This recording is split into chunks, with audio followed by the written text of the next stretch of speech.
एक बार दुर्वासा जी भगवान के पास दर्शन की, सत्संग की इच्छा लेकर के पहुंचे। कई दिनों तक वैकुंठ में ठहरे। जब दुर्वासा जी भगवत दर्शन करके लौटने लगे तो भगवान ने अपने गले से उतारकर सुंदर पुष्पमाला दुर्वासा जी को प्रसाद में दी। दुर्वासा जी बड़े आनंदित थे।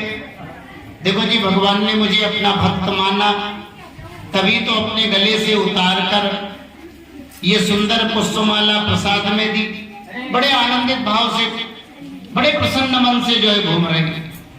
इधर ऐरावत हाथी पर बैठे हुए देवराज इंद्र निकले।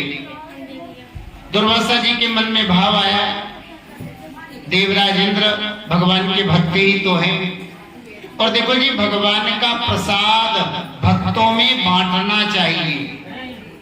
प्रसाद बांटने के लिए तो होता है। सो देवराज इंद्र को वह पुष्पमाला दुर्वासा जी ने अपने गले से उतारकर प्रसाद में दी। लेकिन देखो जी, जो धन के नशे में अंधे हैं, ऐश्वर्य के अभिमान में जो अपने आप को भूल चुके हैं, वो भगवान को जो है क्या जाने। देवराज इंद्र ने उस माला को लिया, ऐरावत हाथी के सिर पर रखा, हाथी ने सूंड से उठाया और पैरों से कुचल दिया। दुर्वासा जी ने जब इस दृश्य को देखा, बड़ा क्रोध आया। देवराज इंद्र, मैंने तो आपको भगवान का भक्त माना, भक्त समझ करके और ये भगवत प्रसाद दिया, लेकिन आपने इस भगवत प्रसाद का थोड़ा भी आदर सम्मान नहीं किया। इसलिए जाओ, श्राप देता हूं, जिस राज्य का, धन का, लक्ष्मी का तुम्हें अभिमान है, वह तुम्हारे शत्रु दैत्यों के पास चली जाए। देखो जी, श्राप के कारण देवराज इंद्र को युद्ध में हारना पड़ा और स्वर्ग पर महाराज बलि का अधिकार हो गया। कितनी बढ़िया शिक्षा हमें मिलती है। भगवान के प्रसाद का हमेशा सम्मान करो। देखो जी, भगवान के प्रसाद में अपने को कुछ भी मिले, चाहे जल मिले, चाहे फल मिले, चाहे तुलसी दल, भगवान का जो प्रसाद है वो भगवान की तरह ही आदरणीय होता है। पुराणों में कितनी अच्छी बातें हैं। प्रसादम जगदीशस्य अन्नपानादिकं च यत् ब्रह्मवन् निर्विकारं हि यथा विष्णुस्तथैव च। भगवान का जो प्रसाद है, देखो जी, वो भगवान की तरह ही पवित्र होता है। प्रसाद का सम्मान, भगवान का सम्मान और प्रसाद का अपमान, देखो जी, भगवान का ही अपमान माना जाता है। जगन्नाथपुरी आप गए होंगे, कितनी महिमा है प्रसाद की। जगन्नाथ को भात और जगत पसारे हाथ। ठाकुर जी के प्रसाद में वहां पर कोई कर्मकांड नहीं चलता है, वहां झूठा सगड़ा भी नहीं चलता है, बस प्रसाद की महिमा है। क्योंकि भगवान का जो प्रसाद है, देखो जी, वो भगवान की तरह ही पवित्र होता है। इसलिए बात ध्यान दो, प्रसाद में भगवत बुद्धि रखना चाहिए। जैसे ठाकुर जी पवित्र है, ऐसे ही भगवान का प्रसाद भी पवित्र ही है। जैसे भगवान सम्माननीय है, उसी तरह भगवान का प्रसाद भी सम्माननीय ही है। सत्संगों में पहले आपके सामने कई बार वर्णन किया। दलता पीठ के आचार्य हुए स्वामी अग्रदेवाचार्य जी महाराज, और अग्रदेवाचार्य जी महाराज ने वर्णन किया कि वैसे दुनिया के जितने भी पाप है वो राम नाम जपने से मिट जाते हैं। दुनिया के जितने भी पाप है वो राम नाम जपने से मिट जाते हैं। बल्कि पुराणों में तो यहां तक कहा, नामनोस्ति यावती शक्तिर पाप निर्हरणे शुभे तावत कर्तुम न सपनोति पातकम पातकी जना। भगवान के नाम में हमारे इतने पापों को नष्ट करने की शक्ति है कि बड़े से बड़ा पापी भी उतने पाप कर ही नहीं सकता, ये शास्त्र कहता है। लेकिन स्वामी अग्रदास जी महाराज का कितना सुंदर भाव।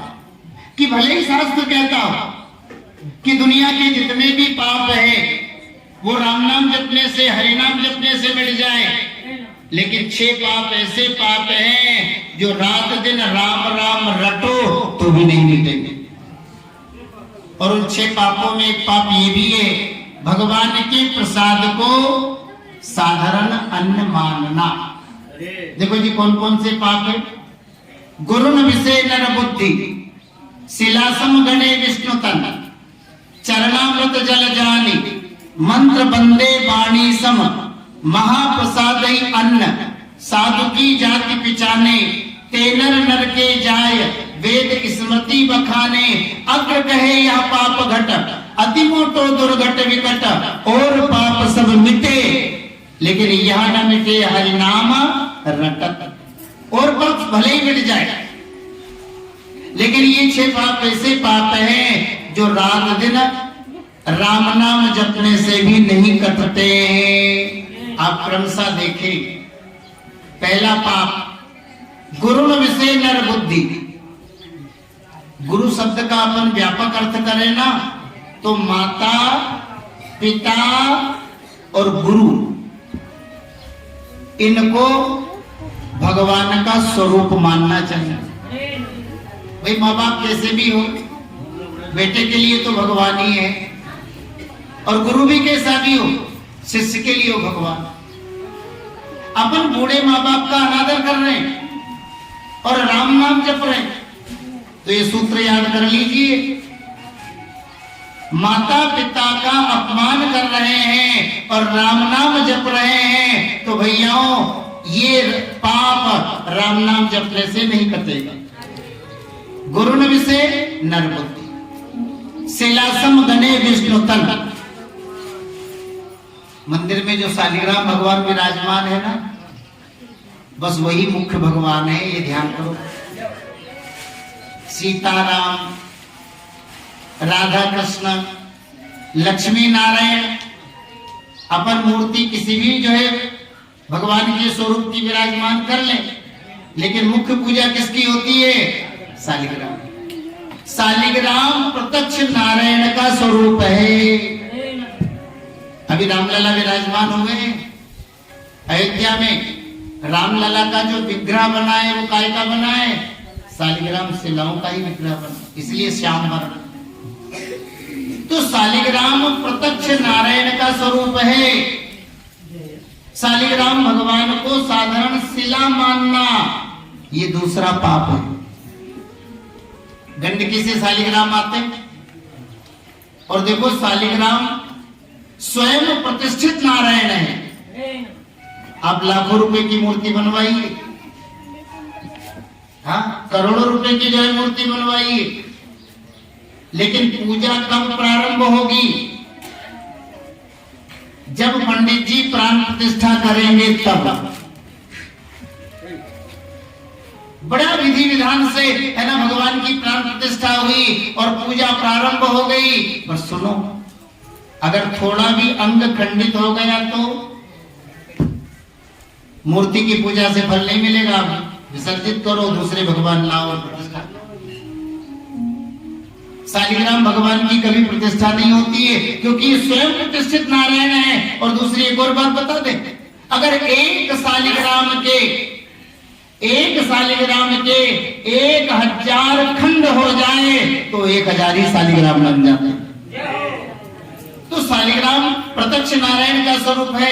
यदि अपन शालिग्राम भगवान को साधारण शिला मान रहे हैं तो ये दूसरा पाप है, और ये पाप भी राम नाम जपने से नहीं मिटेगा। शिलासम गणे विष्णु तन। अब तीसरा पाप, चरणामृत जल जानी। हमारे कितने ही भक्तों का नियम रहता है और हमारी माताओं का नियम रहता है कि जब तक वो चरणामृत नहीं ले लेती है ना तब तक चाय भी नहीं पीती। बहुत अच्छी बात है। चरणामृत नाम क्या है? चरणामृत। भगवान के चरणों का वो अमृत है और उसमें अमृत बुद्धि ही रखना चाहिए। चरणामृत की बड़ी महिमा है। अकाल मृत्यु हरणम सर्वव्याधि विनाशनम विष्णु पादोदकम पीत्वा पुनर्जन्म न विद्यते। देखो जी, भाव से जो चरणामृत लेता है ना, उसकी कभी अकाल मृत्यु नहीं होती, आदि व्याधियां भी उसके जीवन से दूर होती। और प्रतिदिन भाव से चरणामृत लेने वाले का संसार में दोबारा जन्म नहीं होता। तो महाराज, चरणामृत को अमृत का भाव रख कर लेना चाहिए। यदि अपन चरणामृत को साधारण जल मान रहे हैं तो ये भी पाप है, और ये पाप भी जो है राम नाम जपने से नहीं कटेगा। चौथा मंत्र बंदे वाणी सम। देखो जी, गुरु महाराज कान में जो सुनाए ना, वो मंत्र सबको नहीं बताना चाहिए।